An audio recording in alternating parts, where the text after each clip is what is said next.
All right, greetings from the Dark Continent. Conscious Caracal here, or Adams van Sail, here to shine a light on the goings on here at the southern tip of Africa. And to join me here tonight in that mission or that quest is Kruptos, another cultural commentator, Christian commentator. That I think, if you've been following my work or some of my interviews that I've been doing recently, or just a podcast that I've been appearing on as a guest, my guest tonight, his name will definitely have featured there.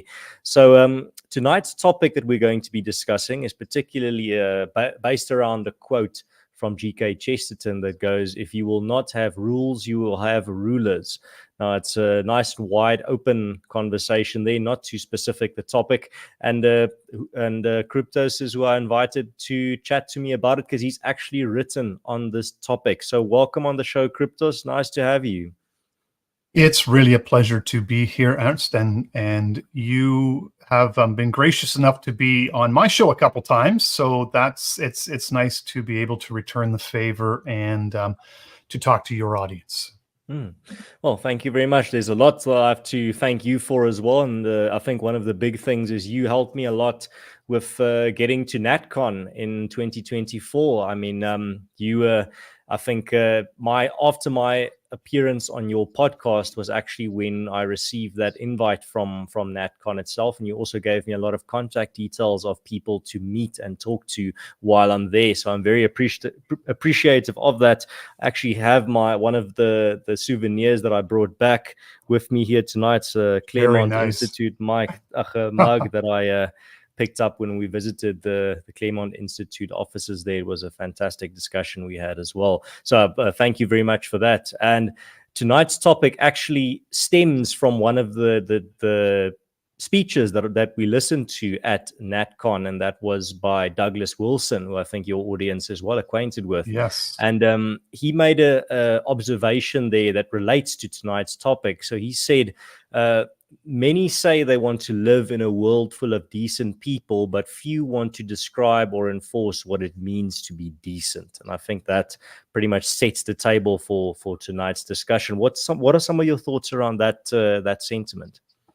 Well, Doug's absolutely right. And I wrote a piece a while back on Alan Ehrenholtz's The Lost City, The Forgotten Virtues of Community in America. And he did not make the explicit connection that we're going to get into, but his project was, he was writing in the 60s and 70s, and he was seeing community disappear. And so what he did is he went out and interviewed people in inner city neighborhoods, in small towns, who could still remember what a living, functioning community looked like. And then he did interviews about, so what was it like to grow up here? What did you do? All these types of things. And then he put it together in an analysis that said, this is really what makes community community. And he begins, which is interesting, very similar to where Doug goes. He makes the observation that a lot of us want the feeling of community, but we don't want actual community. And so he puts it this way. He says, we don't want the 1950s back. What we want is to edit them. We want to keep the safe streets, the friendly grocers, the milk and cookies, while blotting out the political bosses, the tyrannical headmasters, the inflexible rules, and the lectures on 100% Americanism and the sinfulness of dissent. But there is no way to have an orderly world without somebody making the rules by which order is preserved.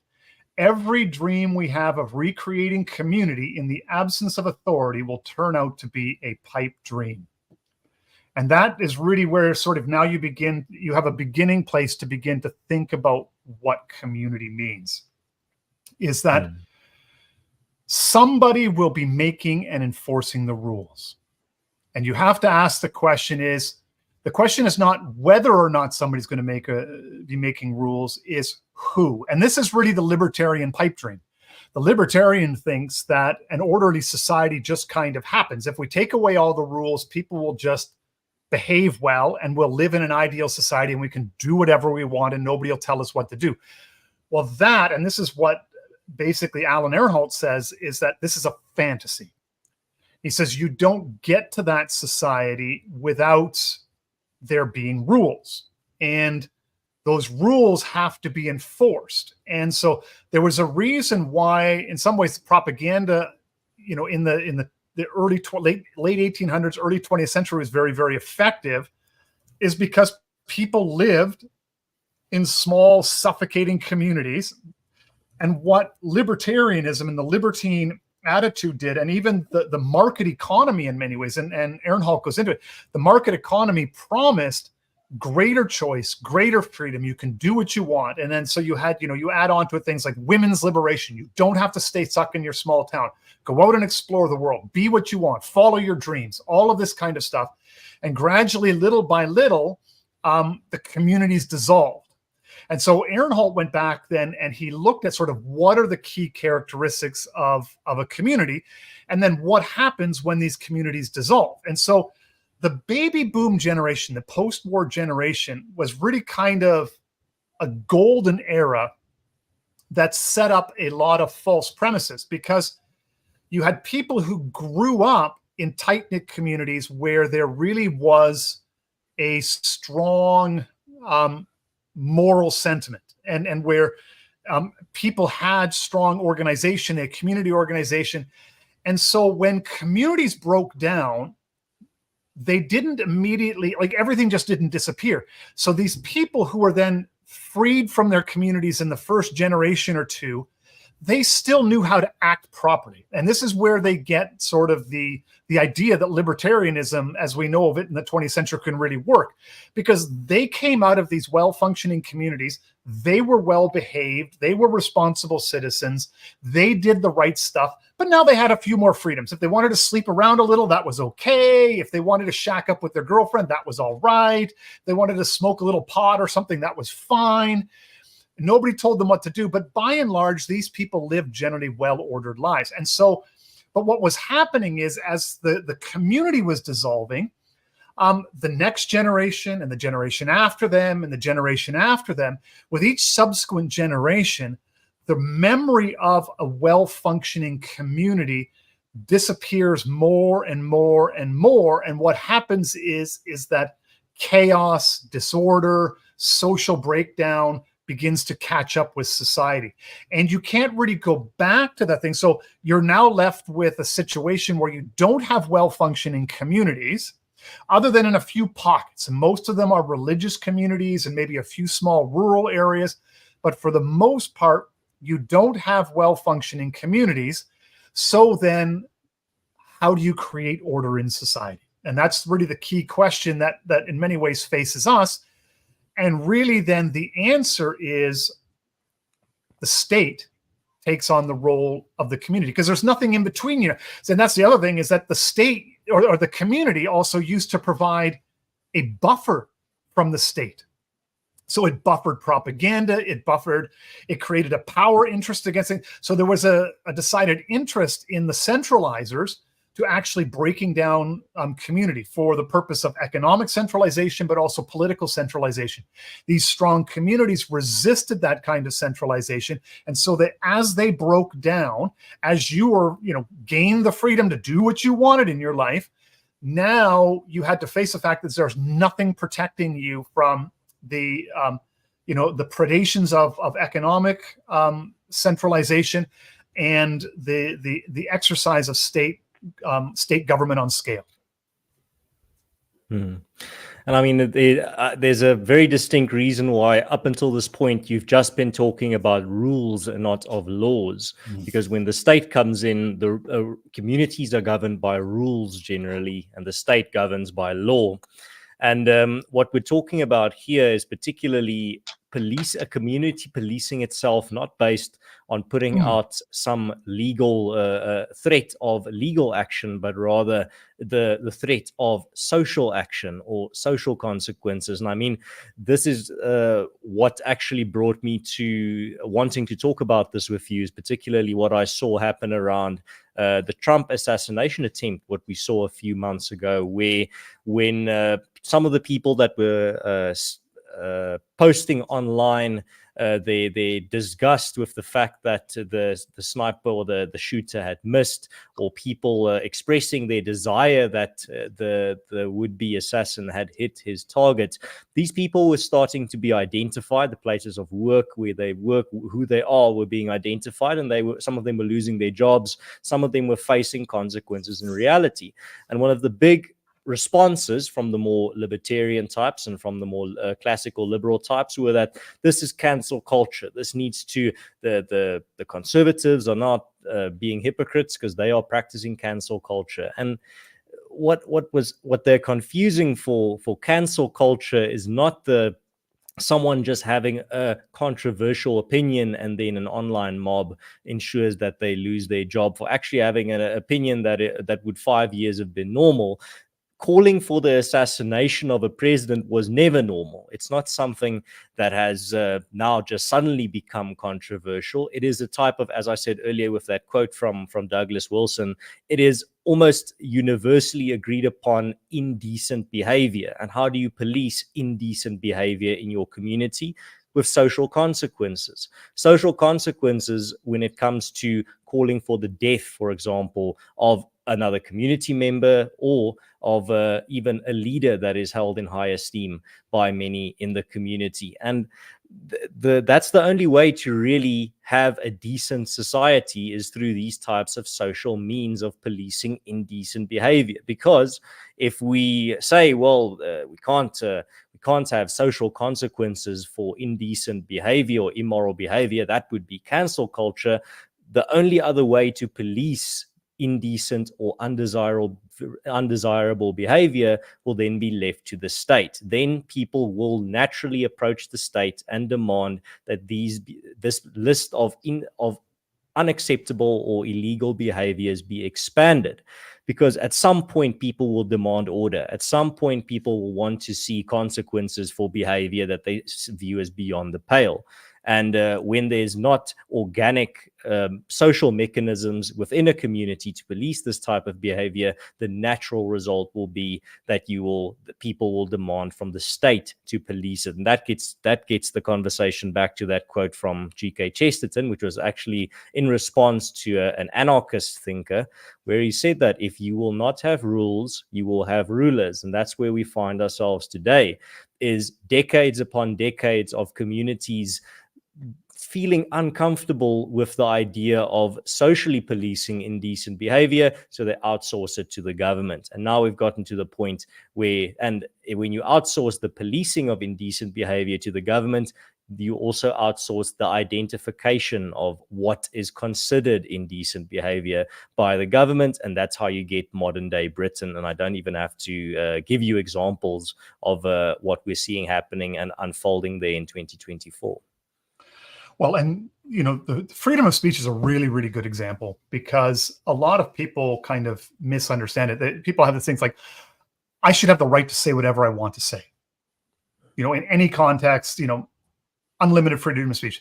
But if you think about, you bring it down to a social group, I know you're part of a church group, we're part of some if you're like AFRIFORM, you're at a meeting or whatever, you're at the workplace, absent political correctness or whatever, there are always social rules about what you can or can't say. My wife is forever telling me, you can't say that. And I'm, respond, well, I just did, and that's just kind of these things where, and that's part of the role of the wife is to, men tend to drive things forward, and women, worry about, relationships. And so you say something and her antenna go up, is that, that's going to really ruffle some feathers. That's going to potentially mess up some relationships. There might be some social consequences. Social consequences. Whereas the man says, well, no, it's the right thing to say. And the woman says, well, if you say it, just know that, this is really going to tick off this person, and this person. And do we really want to do that? Right. So but that's what a well-functioning community does. And so if you think about this in an older political context, as you think of the English context as it grows up, the older feudal relationships of loyalty between a serf and a lord, you have protection on the one side, obedience on the other side. You give sort of there's taxation, you give a portion of your produce or whatever. But then there's also some of these other mutual obligations that go back and forth. And one of these customary obligations is that the Lord is responsible for his people. So there's a certain, in that sense, nobility to listening to the complaints of your people. So a ruler, in some ways, a good ruler in this sense, allows his people to voice their complaints freely without sanction. And so in a properly functioning society, as long as they don't violate many of these other, social norms, a ruler should be expected to, sit on his hands and listen to the people voice his complaints, because how else is he going to hear then the concerns of his people? And that's sort of out of that then, if you abstract that basic organic dynamic, you end up with something like the right of free speech, that I should be able to say whatever I want to say. But those ideas, before they get abstracted, are rooted in real relationships where there are unspoken rules between the ruler and the ruled, and these bonds exist, and they exist in nested within a set of social parameters where everybody understands the proper etiquette of how you speak to the Lord, what you can say in public and not, when you're actually going too far or not too far. And then the ruler, there's sort of a sense of, well, you may not like to hear this, but you have to listen to your people. And these types of things go back and forth. And within this context, you develop something akin to the right to free speech, if everything's functioning perfectly well. So in this regard, if once you codify it and say something like, the American Constitution, the rulers are really saying in the right to free speech, we are going to practice restraint when faced with the criticisms of our people. And that's really what, if you phrase it differently. But that doesn't mean, though, that there is a limitless ability to just say whatever you want to say in whatever context you're going to say it, and to just spout off whatever you want whenever you want. And that's really kind of, that's sort of, and we think of, if you take away that rule, eventually you can end up with a kind of a verbal chaos, and it kind of spirals into all kinds of nastiness. And then, then you have to, in a sense, when you go to establish order, of course, what are you left with again? You have almost like state force, and you end up with something akin to cancel culture, where the state has to stomp on you, and you have your life ruined because you crossed a line, because that's the only mechanism they have to keep you quiet. Right. And that's again, one example. Oh, absolutely. Yeah. And just to once again emphasize, I mean, this is, again, why you can't have your cake and eat it too when it comes to not wanting the state to intervene in your community or your personal life. But if you don't want the state to intervene in your community or personal life, you need to intervene in your community or your personal life. If there's no rules governing your life or your community, then, and everyone's just, well, let's just let everyone do what they want. Who am I to judge? At some point, the chaos is going to get to such a critical mass that people in your community are going to demand that a third person or entity enters the relationship, a referee to a certain extent, and that referee is always going to be the state. It's always going to have to be from a power from outside of the community, and in that sense, you've just pretty much given up a lot of the sovereignty of your community. You see this often in war as well, where if there's a civil war going on in a neighboring country, what often happens? One of the sides within, or one of the factions within that country in chaos, calls in one of the assistance of one of the stronger neighboring countries to send in a peacekeeping force. But well, you've just given up a large chunk of the sovereignty of your country for peace. But that's the same type of logic that's happening in communities that are calling in the help of the state because they can't take the level of chaos anymore because they can't police themselves.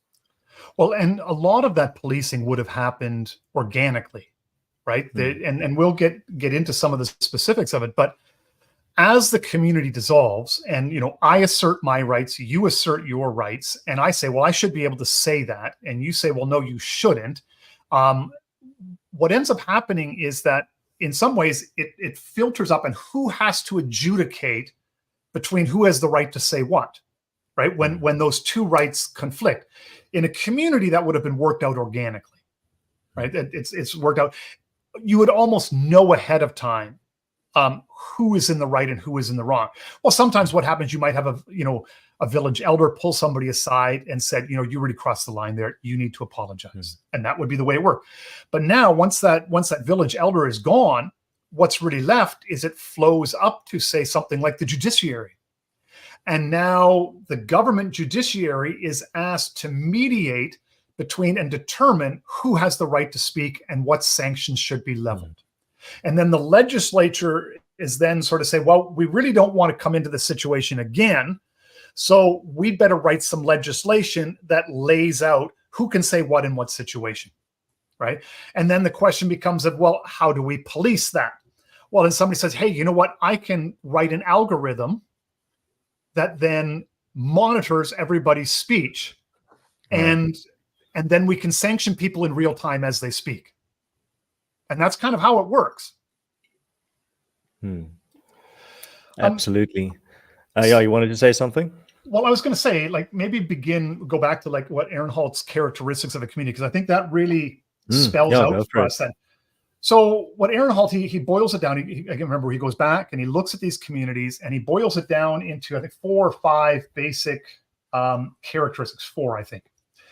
And the first is choice. And he says that a healthy community limits your choices. And there's just no way about it. You cannot get away from this, that a healthy community will limit your choices. It will, and Ehrenholt says this, to worship choice and community together is to misunderstand what community is all about. So this idea that you have personal autonomy in a well-functioning community is a mistake, because the community will tell you, where you eat dinner on Sunday, which restaurants you can use, probably will determine what your career is going to be.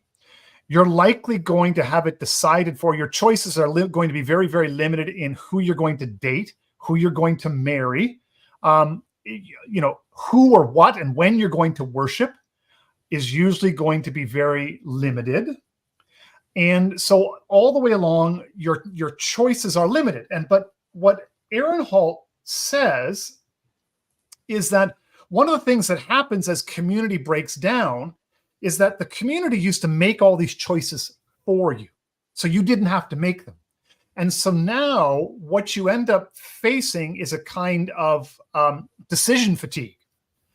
And what decision fatigue does is it then makes you very, very vulnerable to propaganda, because you become overwhelmed by all the choices that you're going to make. So if somebody can tell you what the best choice is, so what the best brand of clothing is to wear, where the best restaurant is to eat, what the best products are to buy, and so forth down the line, all of your life then becomes a matter of emulating the propaganda images that are given to you, because they're in some sense making the choices for you. But these choices are not benign like they were in a village, right? These people are all wanting to sell you products or manipulate you for purposes of power, right? So, and what Ehrenholt says, community means not subjecting every action in life to the burden of choice, but rather accepting the familiar and reaping the psychological benefits of having one less calculation in the course of the day.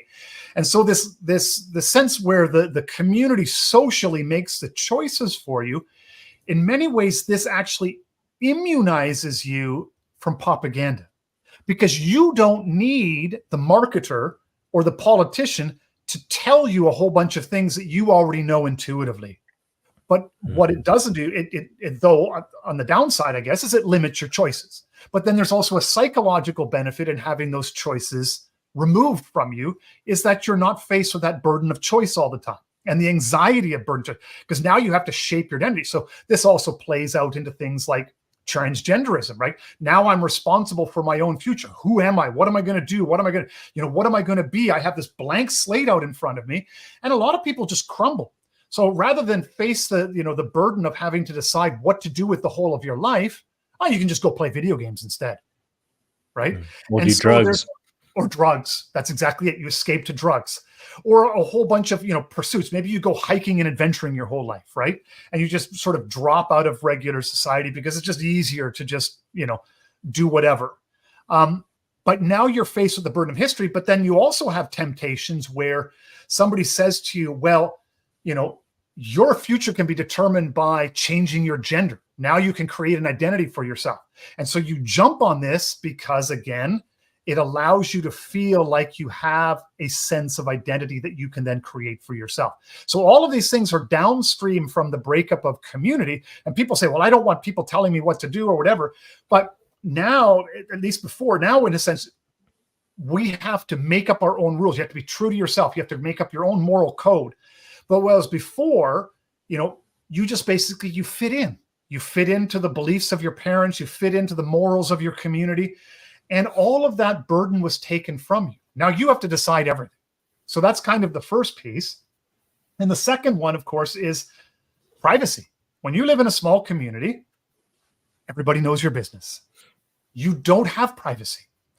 And this idea that we have a right to privacy means basically what you're saying is, I have a right to not be part of a community, which is just, I have a right to be alone and to not, and to not be affected by anybody else in my life. You cannot be in a tight, multi-generational, community with relationships with people without them knowing pretty much everything that's going on in your life. And then the next one would be authority.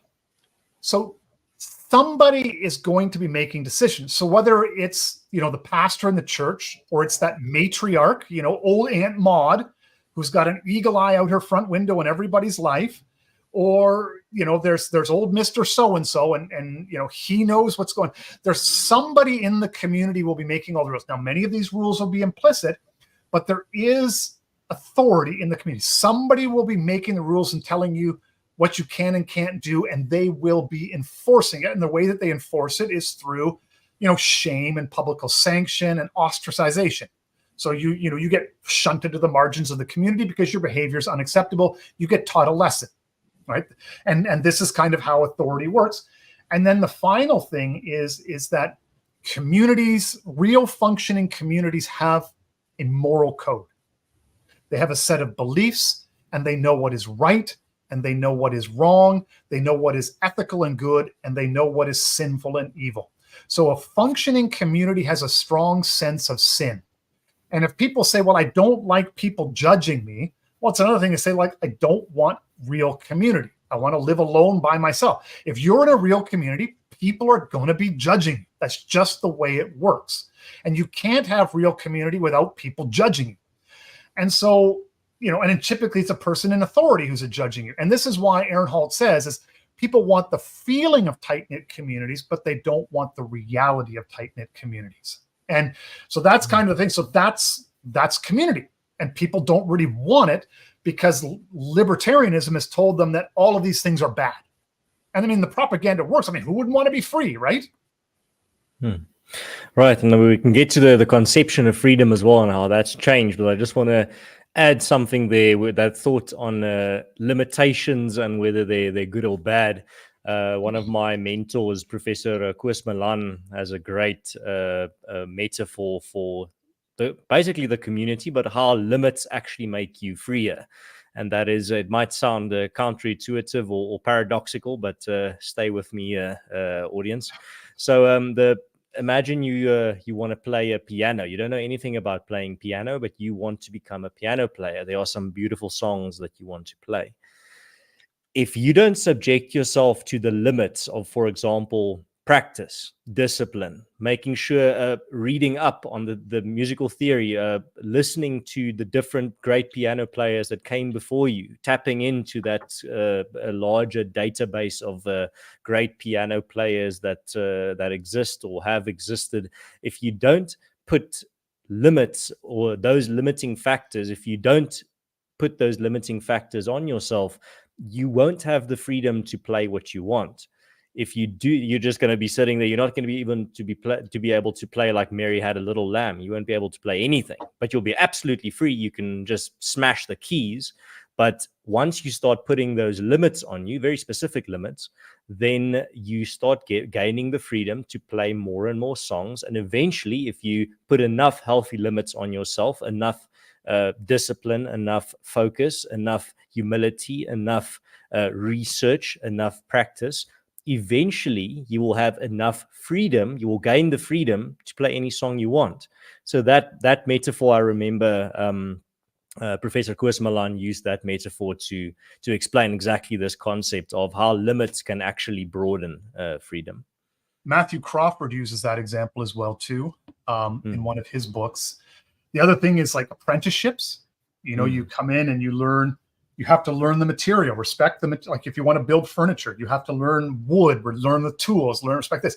You want to learn a language. A language is based on a set of rules. And if you want to write well and to have the freedom to write well and to use language to its fullest, you have to respect the rules. And you can't just think like, oh, a different language is just making funny sounds. If I try to imitate the sounds of Dutch or Afrikaans, yes, like I can roll my R's and my G's, but that doesn't necessarily mean that I'm speaking Afrikaans or I'm speaking Dutch. It just means I'm making funny sounds. So you have to learn the language and learn its rules, its the words, and in many ways you have to get in. And here's the funny thing: you have to get in touch with the people, like the sense of who, So there's almost a spiritual thing to some of these things. Like you have to feel the piano, you have to feel the people, the language, and eventually at a certain point in time, it unlocks itself and freedom. But you can't have that freedom without the rules. And a community is much the same way. And people thought they had freedom when they got rid of community, but in fact, and as we'll discover, you in fact lose your freedom by. You can bang on the keys of a piano. That's much of what our society is today, just banging on the keys of the piano. But that isn't music. And then wanting the society. It actually gets even worse. They're banging on the keys, and then if there's anyone who dares tell you that that's not beautiful music, the state needs to come in and take care of that person. Exactly. Oh, yeah. No, exactly. Yeah, they're going to jail you because my banging on the keys isn't music. Yeah. But Kruptos, I actually now want to get back to that topic that before I added my thoughts there, the whole conception of freedom, this movement away from freedom, as St. Augustine put it, freedom meaning at first being able to do what you ought, then moving towards freedom meaning to being able to do what you want. How did this shift happen when it comes to liberty as freedom from political oppression to an idea of liberty conceived as personal moral autonomy, but also a shift away from freedom to the ancients or the classical thinkers, meaning freedom means not to be a slave to anything, even a slave to your appetites or a slave to sin, moving away to you are only free when you can do what you want. The heroin addict is free. The person who is addicted to the alcoholic is free. But the ancient idea of freedom, or the classic idea of freedom, would say that is one of the most enslaved persons, or because he is a slave to his own appetites. Yeah, no, this was something that just didn't happen overnight, right? So this is really, it's one of these things of it also comes down to the question of like, what is the nature of the West and all of these sorts of things. But at some point, sorry to interrupt you there. This just to solidify your point. My colleague Ernst Roots, also my name colleague, did his entire PhD just on the conceptions of freedom and how it has changed from the past until the present. So I mean that. So I'm going to be the rookie here. Yeah, I'm going to be the rookie here, and you can judge me fairly or unfairly based on my comments. No, well, he'll be able to judge you. Like I said, I've not explored that topic nearly as deeply as he has. But I mean, please continue. I just wanted to add that, seeing as just to bolster what you were saying. Well, the thing is, like, I mean, broadly, it begins really probably as far back as the 1100s, and there was a you had the old metaphysical world, which was really which anchored community in a sense. History was a static thing that belonged to God, and history was God's, and we lived under this static architecture, and we were at the behest of God's plan for mankind. So, he made the world, fell into sin, sent Christ, and that was his first promise. And then the next promise is that Christ will return. And so we're waiting for Christ to return. And underneath that, we then, we're called to, in a sense, ascend the ladder of being to God, to draw closer to God, to meditate on the divine, and, now that we have been saved in Christ, think about heavenly things that, from Colossians 3, 1 to 3 that way. And also at the same time, we then fit ourselves into this sort of, it's not really static, but into a created metaphysical order that exists. And so, you fit into the image of the good king, the good farmer, and so forth and so forth. But you also fit into the rules that God gives you, his laws. And so all these things, you fit into them. So beginning shortly after the 1100s, and I read I wish I had kept the title of it, but that because Christ didn't return around the year 1000, that there was kind of a break. And then with this, people began questioning things, and a shift began to take place. And so history began to be moved from something that was God's to something that was humanity. And so the first strike was nominalism. And nominalism began this sort of break between the metaphysical order and so nominalism basically says that the rational order isn't given to us. We give the order and reason to things. So when you see a group of things, it's not that there's something in those group of things that suggests that order to us. We look at that and we apply order to these disparate things and we categorize them scientifically. That's something that we do, that we put on. And so you move forward from there, the rise of the merchant classes. You get to thinkers like Kant, who says, well, you can't prove that God exists. And so, we have to dispense with this sort of old metaphysical framework. And so he tries to reestablish morality based on reason alone. But at the same time, you have this, as these sort of changes are taking philosophically, you also have the rise of the merchant classes, and they're pressing against the authority structure that was maintained by this old static architecture. So the relationship of feudalism, but also social station. And then so their ability to do commerce was hampered by this old moral order. And so they began to press against that over time. And so you'll see this idea of pressing against the boundaries. And as this sort of moves forward into the age of enlightenment, recently you get people arguing that we don't, like Adam Smith, we don't need any of these religious rules. We can have enlightened self-interest. If people act in all of their best interests and their best economic and moral interests, if we're all acting in our best interest, then we'll all sort of do what's best, because me looking out for you is in good interest for me. That was sort of the basic theory. And so if we maximize people's liberty, basically when you talk about maximal liberty, it's not so much, first of all, maximal personal liberty, but it's maximizing my ability to do business, right? So if you get the government, in a sense, out of my business affairs.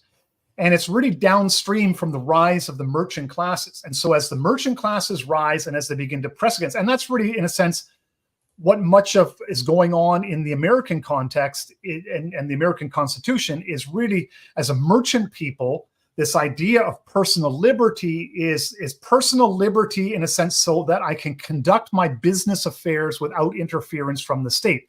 And then from there, these ideas, as the commercial takes forward in the Industrial Revolution, it's really then once you get to the Industrial Revolution where the destructive acid of commerce really takes place, because the Industrial Revolution then breaks down the old economic relationships built around the household.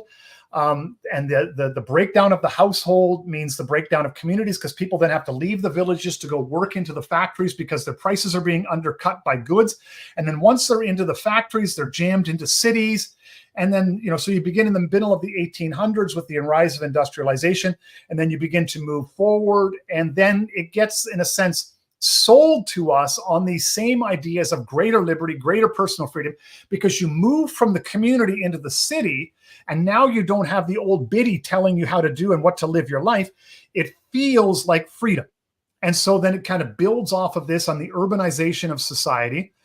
And as society urbanizes, then, and that's really kind of then where you end up in the 20th century, where you're looking at a thing of liberty gets transferred from, I want to have freedom from political oppression by the king, to liberty means maximizing my personal choices. And it's all built out of this destruction of the old metaphysical order, philosophically, cleaning that away to make room for the rise of the merchant classes. And then the merchant class, then in doing business, then sort of wipes away sort of the last vestiges of this moral order, because in a sense, business is like atomized people.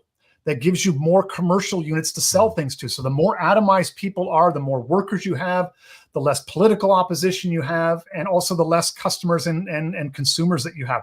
So there's all these incentives built into the system to atomize everybody and to break down community. And then they're also easier to control through mass media and propaganda as that comes to fore with the newspaper and all of these other things. And then, radio and television and social media coming into the 20th century. So that's kind of your big picture of how you get community breakdown, beginning around the year 1000, and then it accelerates into the 17 and 1800s and into the 20th century. That makes sense as a big picture. At least that's how I think about it anyways. Yeah, that's a fascinating what do you call it? Sequence of events that you sketched there, Kruptos. I just want to color it in a little bit with a thought here and there.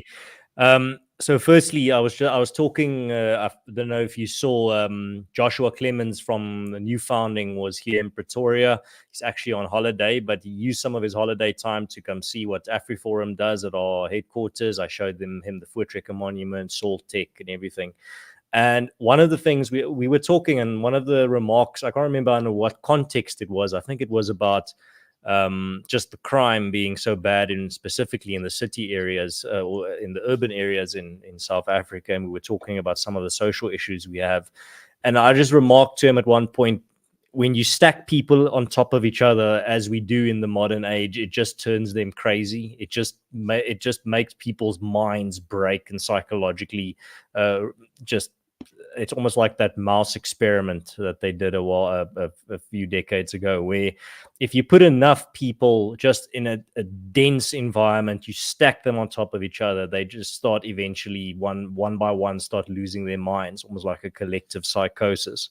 Don't think there's nearly enough research been done on the effects of just modern scale urbanization on the human mind. I don't think we were made for these type of situations to live under that just mega city circumstances.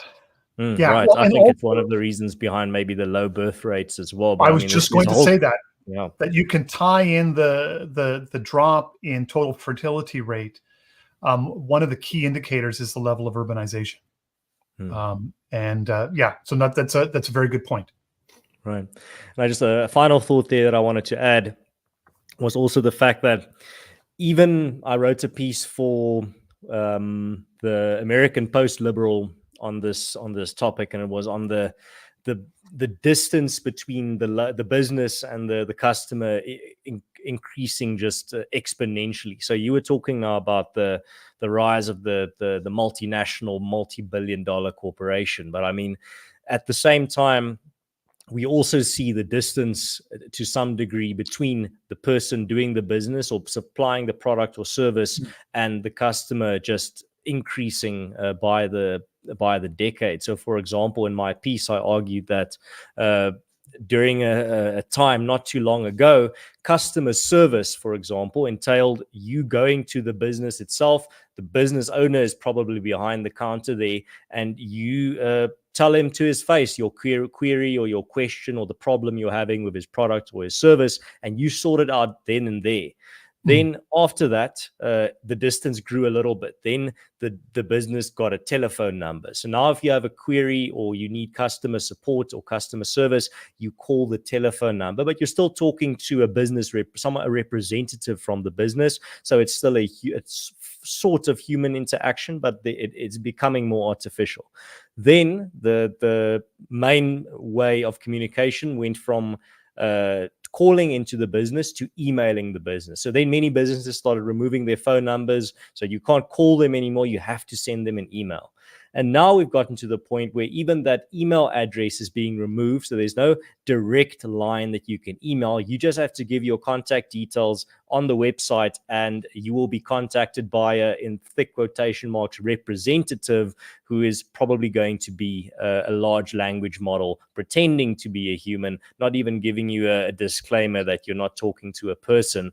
And then you get stuck like me a few months ago in a customer service loop where I keep describing my problem to the AI. There's no way to speak to a real human, and the artificial intelligence only repeats back to me, yes, I can confirm that this is your problem, over and over and over again. And that's also a phenomenon that's happening at the same time.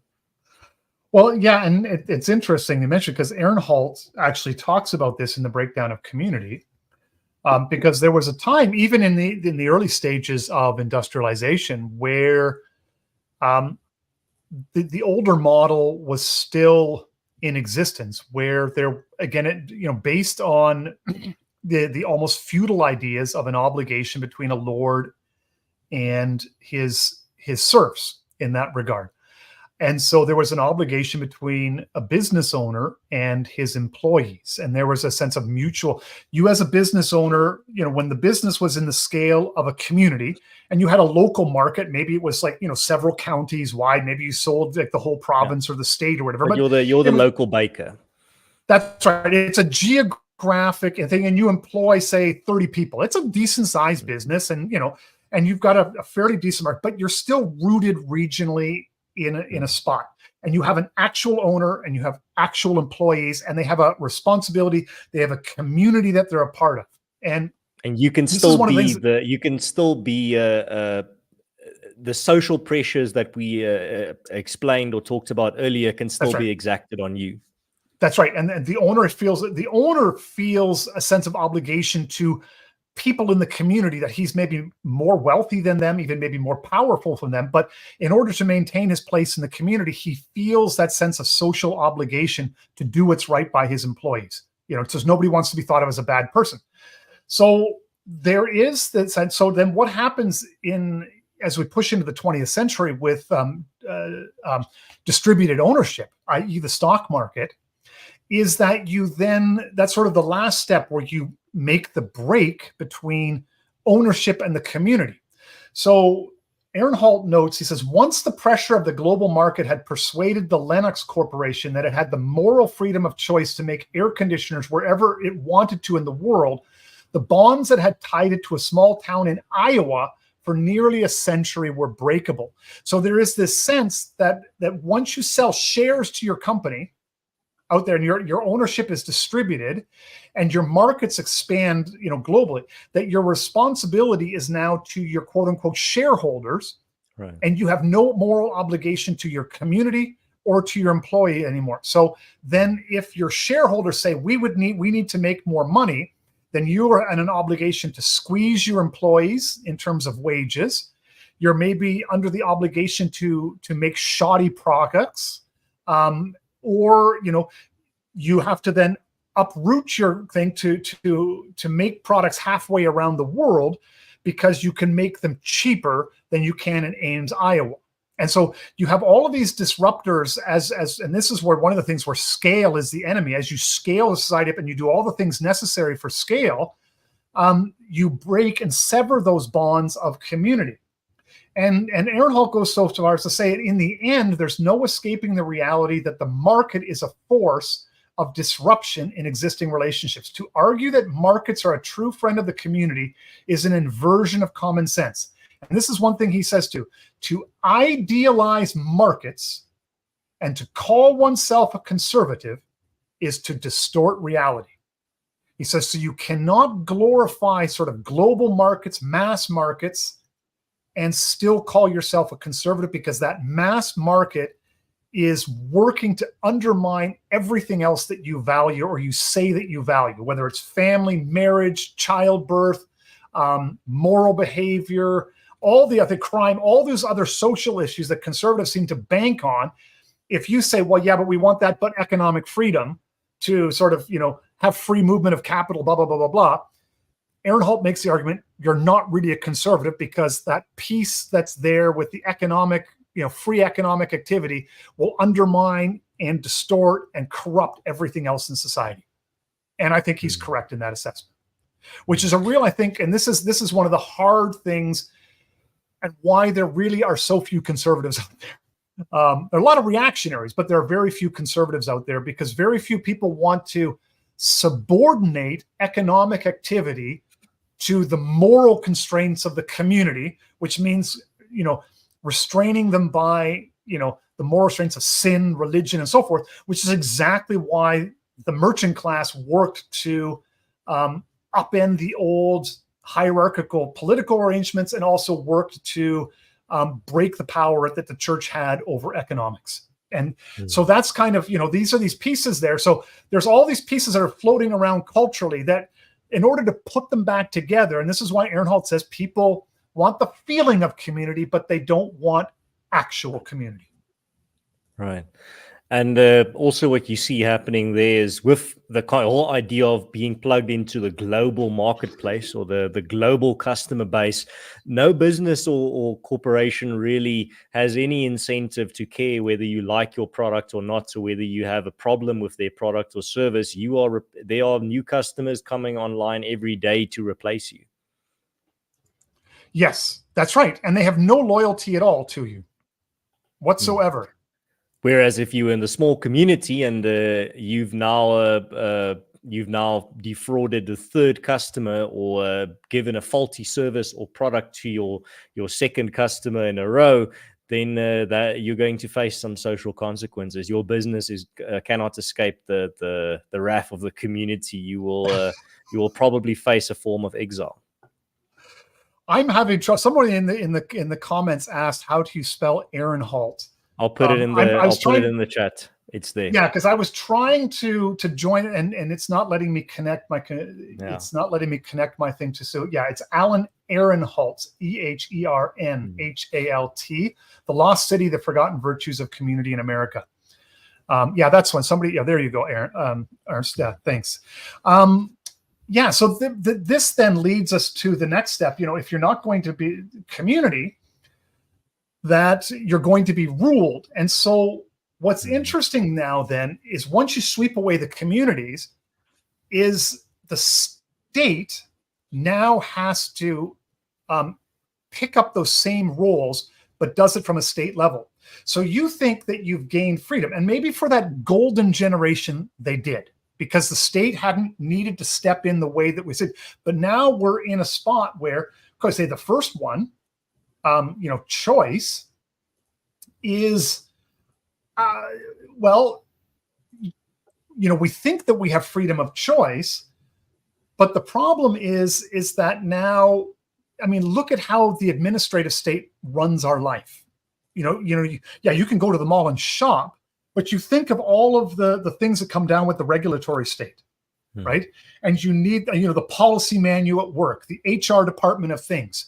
So you have some middle-aged biddy, divorced biddy, so it's at home with her white wine and her cats, and she's got her policy manual out there. And now, rather than having the old lady in the community who you knew and you grow up with, old Mrs. So-and-so running your life, you have the HR lady, that angry HR lady at work. She's running your life with the policy manual, but she now has the backing of the state. And she can send guys to kick down your doors.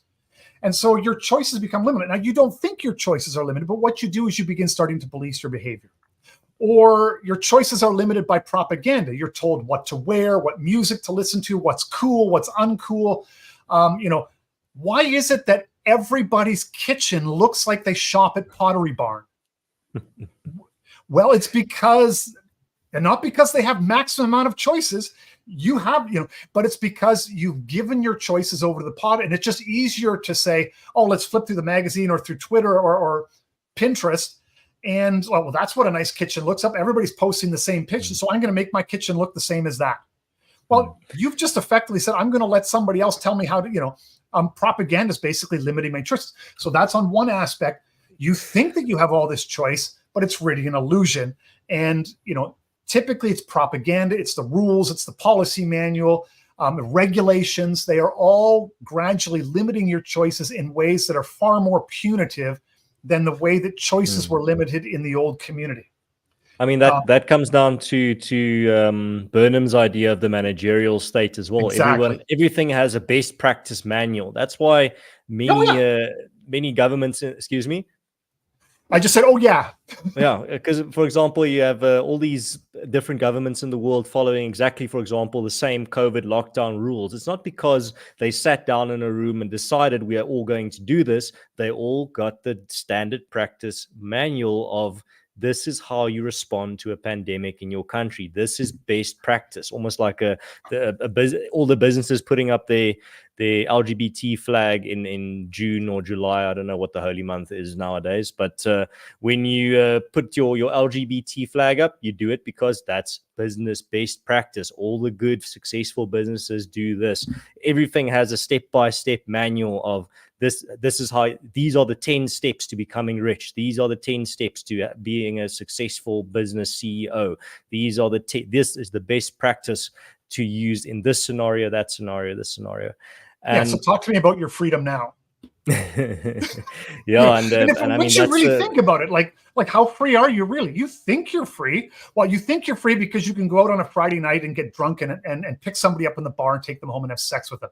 And this is also one of the reasons why sexual immorality rises in this kind of situation, because it becomes an outlet for all of the other areas in your life in which everything is being regulated all the time and you have zero freedom in your life. So the only way to exercise freedom is to go to the bar on Friday night, get drunk, pick somebody up and go home and have sex with them. But also to add to that, the other phenomenon that comes to the fore is that, well, when it comes to this type of freedom to have, you can choose between 20 different flavors of Doritos, but that's the pinnacle of freedom. But at the same time, if you eat all of those packets of Doritos to the point where you're so obese you can't leave your home, that is still the perfect example of freedom. There's nothing there to stigmatize, nothing there that should be criticized, because you should not judge. We always hear from a lot of people that are, even the non-Christians say, remember, Jesus said, don't judge lest ye be judged yourself. And I mean, this is, it's you can't just cut off the sentence in the middle and say, well, Jesus literally commanded his followers to never judge. And that's not how it works. You have to complete the sentence to get the full gist of what Jesus is communicating.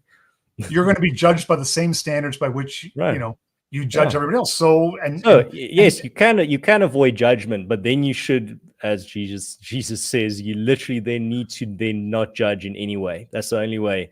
If you want to put that standard on everyone, then, well, you have to put that standard on yourself as well. Exactly. Which is impossible.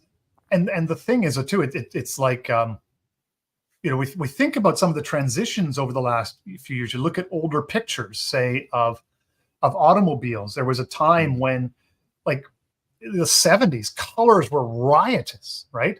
Well, so in theory, we have all the same choices of then, but why is every color now so bland and gray, white, or black? Lifeless? Well, because everybody's terrified of making the wrong color choice. And so the boldness of color says that I'm willing to stand out and be judged for my color choice. So I'd rather just have a bland color and just fit in nicely. I wish I could show your audience my office, which is a beautiful, brilliant burgundy red, because I like it. It's just, but it's bright and it's bold, and I like that color. But this is kind of, originally, like with the assembly line, Henry Ford, you can have any color you want as long as it's black. But I can guarantee, if you were to put your office on screen now, you will be judged by everyone in the audience. I would be judged, and I'm okay by that. My wife doesn't want me showing the pictures in the audience.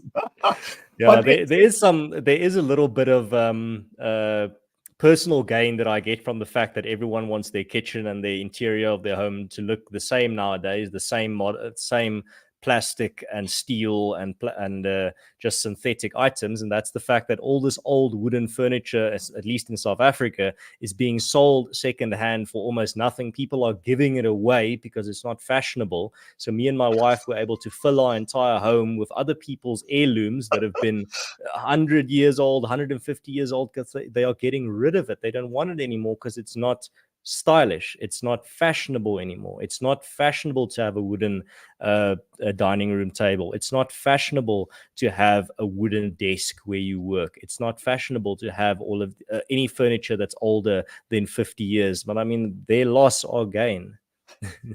Yeah, and as somebody who just spent an ungodly sum of money on a brand new handmade, like Mennonite made dining room table and chairs, yeah, that's the thing, that is that people, they want it, and this is what it was, so cheap, easy, and so forth. So that's that sort of the loss of choice. But kind of keep moving on. So you go to choice. We talked about well, we don't want anybody else in your business.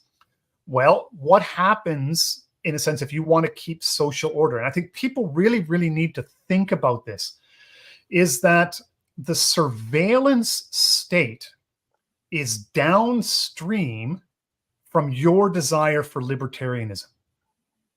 Because, again, we talk about it in a village, everybody knows your business. Well, and that part of that, what maintains moral order, is everybody knowing your business. Well, how does the state maintain order? Well, it has to know all of your business in real time. With surveillance, it's coming. They are going to survey you more and more, surveil you more and more and more, because they have to, or social chaos and disorder will result. And I mean, that's the irony at the very core of it, is because they were asked to, not directly, but I mean collectively over centuries, people implicitly asked the state that things are deteriorating into chaos. We need more order. And then the state was like, well, to enforce more order, I need more information. And people said, yes, fine, just do it. We just want order. Yes. It's like Yeso saying he's just so hungry, he'll take the lentil soup. Just, you can have my firstborn, right? I don't care. I'm just so hungry. I just want the soup. Well, and here's the wild thing, is that people are almost more willing to have a surveillance state than to have their next door neighbors know what their business is. And it's like just mind blowing that's kind of, and so this is the kind of thing you said, well, if you don't want a surveillance state, well, then, look around at the neighborhood that you can see, the people down the street. If you don't want the government on a surveillance state, those people need to know what your business is, and they need to be busybodies about what you're doing. And then you will create the buffer that will prevent, well, first of all, the need for the state to control you disappears. It's just all of these things are downstream. So if you, and a society collapses very quickly without order. So if you want order in a society, but you don't want community, well, you need a surveillance state. And there's no way around it. The government, like I said earlier, you can't have your cake and eat it too. You cannot. And then the same thing too with authority, right? Somebody is going to be telling you what to do. We talked about it. If it isn't the old Mrs. So-and-so down at the end of the street, it's going to be the politician, the judge, the bureaucrat, and like today it's the bureaucrat. It's the cat lady with her bottle of wine and her policy manual. And that's going to be who's governing your life. And which is worse? On the balance, I'd rather have Mrs. So-and-so at the end of the street, because she has a lot less political power and a lot less clout backing her up. Yeah, she might be able to turn the neighborhood against me for a few weeks, but that's, you can actually go talk to her. You can have a cup of coffee at her place. You could sort things out a little bit. That's right. You could go and apologize. You could, and there will be if she is a respected member of the community, there will likely be in most scenarios, there will be the option of redemption, the option of returning from your undesirable behavior, the behavior that's hurting the community, or the behavior that's causing chaos, that's letting chaos into the community. That's right. And so it's mendable. Whereas from the state level, there is no way to repair those social breaks. They're just simply punishment. No. You're canceled. It's done. You go to prison. That's right. And I mean, in when a lot of people talk about it, they'll say, well, the judges take into account whether the criminal shows remorse. I'm like, no, not really. I mean, that's the romanticized version, but most judges, I don't think, are going to. Well, there will be no scenario where a person, let's say, has broken something has broken the law. It's not something that the community would have seen as evil, but now in our dystopian time, it is something seen as evil. Like, for example, criticizing the state, and now you're going to be sent to prison. But in that scenario, you can't plead to the judge and say, I will never do it again, I'm so sorry, and plead for forgiveness and ask for redemption. You will face the wrath of the law, because the state needs to make an example of you. That's right, because and they need to make an example of you because they have to show others, because it takes a tremendous amount of effort for the state to make an example of it. And the more if you can make an example once and then put fear into people, then that effort is worth it. But if you have to keep doing it over and over and over again for a state, that becomes a great cost. And it's almost like the Laffer curve. It's a little bit of like, there's only so much iron fist that you can use before it starts getting diminishing returns. That's right. And the state knows this. So and this is the problem, again, to that old discussion of, the lions or the foxes, right? Lions understand that the use of that force, foxes do not. And so, you can guarantee that if once you put the foxes in charge in an administrative state, which is really, the lions are in charge generally in that sort of hands-off, let the communities take care of things, because lions can only extend political power so far, whereas the foxes, by using the power of the administrative state, they can extend power almost indefinitely. There's almost no limit to the point. I mean, there is limit, but there's the limit is basically global, and so they can extend their power globally. But they're not very good at wielding violence. So they want to make their sanctions, they want it to be harsh, they want to think, but they don't want to have to use them again and again and again, because eventually they have kind of diminishing returns that way. Right. And the state can only handle so many martyrs. At some point, it starts galvanizing the resistance to the one wielding the power. Yeah, now we're a ways away from that point. Willy-nilly, especially if it's just punishment and being dealt in all different directions randomly just to exert power, and it's a chaotic exertion of power, then it's not going to last. Well, and then the final one, and this is the thing too, is sin. And so this is the thing that people have a hard time with. Well, okay, yeah, like we talked about, you might be able to get drunk and go pick up a girl and sleep with her and get no sanction. But if you look at the number of other ways that sin is defined in our culture now, in terms of political correctness, even, diversity, equity, and inclusion is a kind of moral framework of sin and not redemption. So there's all of these forces that are at work, these moral forces that are at work, defining what sin and evil are, and then also how sin and evil is overcome. And so it is now the state that defines what sin and evil is, and they're doing this, fairly extensively. And there's we don't generally talk about it as sin because all of the old moral things, the vices that people used to have, the state says, well, you can go do many of those, but we're going to define a whole bunch of new sins. And we don't really call them sins, but that's what they are. And so they're defining now what morality and new blasphemies. The new blasphemies. That's exactly it. Right. And so that's the point where we get to the point where what is called a narco tyranny, where those that actually are acting in an immoral way get almost no punishment, and those that act in what the state considers an immoral way, and often, or very often than not, that is acting in any way that limits the power of the state or delegitimizes the authority of the state, they get the law comes down on them hard, and that's what we see today in many Western countries. So, and this is one of the reasons why, in some ways, when those of us who do the theorizing about, what to do about the current situation, that we begin to postulate, parallelism, because to think about the problem in terms of the state just basically exacerbates or extends or puts new labels on all of the problems that we're having now. So really, to begin to rectify some of the problems that we have now, you have to go back to the situation of the community and rebuild that local community in the way that, like a real functioning community, in the way that that Alan Ehrenholt was talking about, and to begin building your politics and your political consciousness out of that, real functioning community.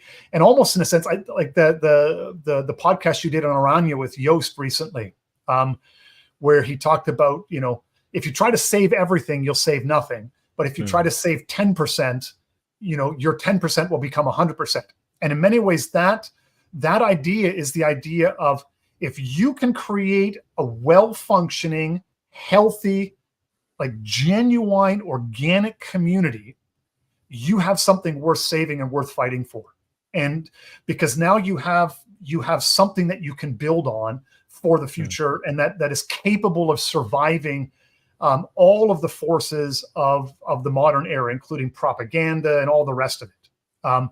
And so I think that's really why a lot of us look at parallelism, because we look at the state and realize that the fact of the state itself is a symptom of the problem of our society. And so why would we try to put a Band-Aid on the symptom when we really have to address what's critically wrong with our society, and that's rebuilding our communities from the ground up. Even if that means, as Rudyard Kipling said, stooping down and picking up old worn-out tools and doing it all over again, seeing everything you've built destroyed, and having to start all over again. There's this great quote from when there was an Afrikaans university called the University of Potchefstroom here in South Africa, and it was built with community funds. It wasn't built by the state. And at the grand opening of this university, Tertius, one of the Afrikaner nation's greatest poets that we ever created, was the speaker, the keynote speaker. And he said, someone in the crowd asked him, what will we do if the day should come that this university is destroyed or taken away from us? And he paused for a moment and he said, the only thing we can do, we build another one. Yeah. No. Yeah, and really that's kind of the answer. And I think this, who knows? I mean, those of us who study it even as amateurs know that the handwriting is on the wall for much of the broader West. And, when will the end come? I mean, one of the things that makes South Africa so, interesting for the rest of us is that your situation is in a state of social breakdown that's far more advanced from where we are, and you're thriving as Afrikaners in the midst of that. And so for a lot of us, we look at it and say, like, okay, before we get to that stage, maybe we never get there, but something is coming that is not going to be pleasant. So let's build before we get there. And I think that this is really the stage that we're in, is sort of realizing that we can't save it all. We just can't. And so let's begin thinking about, what does it mean to save what we can and build what we can. And then hopefully maybe our great-great-grandchildren will be looking back on social collapse from their islands that we've helped to build for them, and thanking that we began the process when we did. That's, I guess, kind of that sort of long-term goal that way. Right. The house is on fire. You can run in and save a few things, or the ship is sinking. You can load some things into the life raft. You better be choosing carefully. Yes. Exactly. But every choice that you make on what you save is going to affect what you can build with that after the disaster, when it's rebuilding time. Yeah. And, the more you get into it, the more you realize, the level of complexity of, like, there's so many things that we take for granted. Right. And then the level of complexity of our society. And what should you say? There's like a whole complex of questions out there that get us down a dozen different rabbit holes. Once you start making the list, you're absolutely right. Once you start making that list, you realize, but we have to take that. We can't leave that, but we also need this. We can't live without that. And then in the end, if I were to tell you, name 10 things that you want to save, you're going to end up with a list of like 50 things, and you don't know what to cut. Well, and you think about it, like even think to yourself, okay, we need to buy a few rifles to protect ourselves, right? Okay, so where does the metal come from, right? How do you get it, processed in a place you do? Where does gunpowder come from? What if the rifles break? Yeah, and where do the materials from the gunpowder come from? Like, does anybody even know? And then how do we create the energy necessary to forge and smelt metal? All of these kind of questions, you go down just something simple. It looks like, like how hard can it be to make a rifle? But when you think of all of the components, just even the lathes to like bore out the barrels accurately, right? Just like, that's not a simple invention. So you get all of these little things, how do you make a solar panel? How do you make batteries, a semiconductor? How many continents do the parts for a semiconductor come from? Like all 7 continents, well, except for Antarctica. But basically, the materials that go into a simple semiconductor come from everywhere, right? And so all of these sense of like, and we, for most of us, we just, we never think about the idea that you turn on a tap water and like clean water comes out of the tap. Now I know you've dealt with this. Like, how do we get clean tap water? like, well, we just turn open the tap and it comes out, right? It reminds me of one of my favorite jokes about this phenomenon. So a lot of people have this fantasy of wanting to go back to the Middle Ages with like a cell phone, and then they can bedazzle everyone with this magic piece of technology, and immediately they're hailed as a god.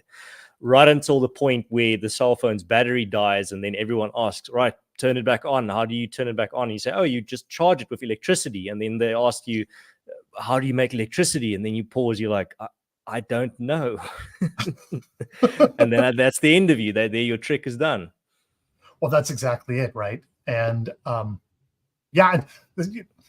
cell phones these are like a wonderful little example of how we've been psyoped to a whole bunch of things, right?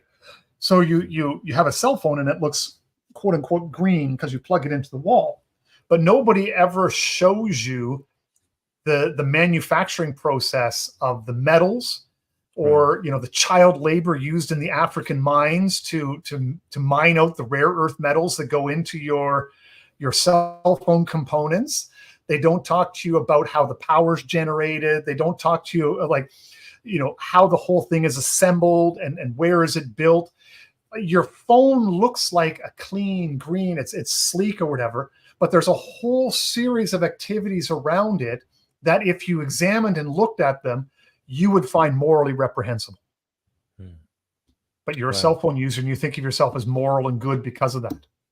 And I mean, at the end of the day, that's also something we were talking about, me and Joshua from New Founding when he was here. We were at Saltech, our private technical college that we crowdfunded and built for Afrikaans students.